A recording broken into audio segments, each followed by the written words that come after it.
अहम डेवलपमेंट सामने आती जा रही है। लम्हा बलम्हा सूरत हाल बदल रही है। विफाकी वजीर तारिक बशीर चीमा ने काबीना से इस्तीफा दे दिया है। वो कहते हैं मैंने वजारत से इस्तीफा दे दिया है, इमरान खान के खिलाफ वोट दूंगा। तारिक बशीर चीमा का ये रद्द अमल सामने आया। वो कहते हैं कि कुछ देर में तफसीली बयान जारी करूंगा।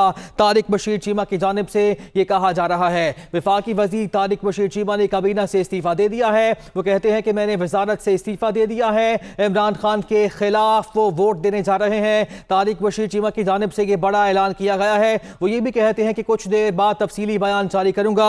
अभी इसके अलावा उन्होंने कुछ नहीं कहा है। अलबत्ता अहम डेवलपमेंट और बड़ी डेवलपमेंट ये सामने आई है कि विफाकी वजीर तारिक बशीर चीमा ने काबीना से इस्तीफा दे दिया है। वो मुस्ताफी हो गए हैं। उनकी जानिब से ये बयान सामने आ चुका है। वो कहते हैं कि मैंने वजारत से इस्तीफा दे दिया है, इमरान खान के खिलाफ वोट दूंगा।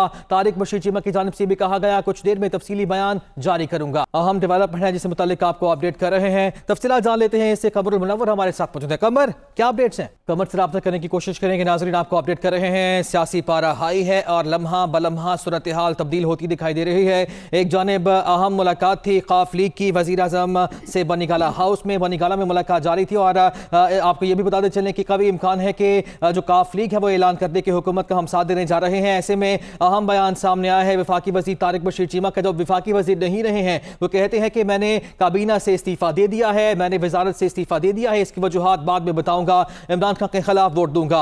इसके साथ साथ आपको यह भी पता चले कि वजीर आला पंजाब सरदार उस्मान बुज़दार ने भी वजीर आजम को अपना इस्तीफा पेश कर दिया है। इससे पहले खबर यह सामने आ रही थी कि तहरीक इंसाफ बतौर वजीर आला चौधरी परवेज इलाही को सपोर्ट करने जा रही है और मामला तय पा गए हैं आज की अहम मुलाकात में। तो यह अहम डेवलपमेंट है। बिलाखिर वजीर आला पंजाब सरदार उस्मान बुज़दार ने वजीर आजम को अपना इस्तीफा पेश कर दिया है।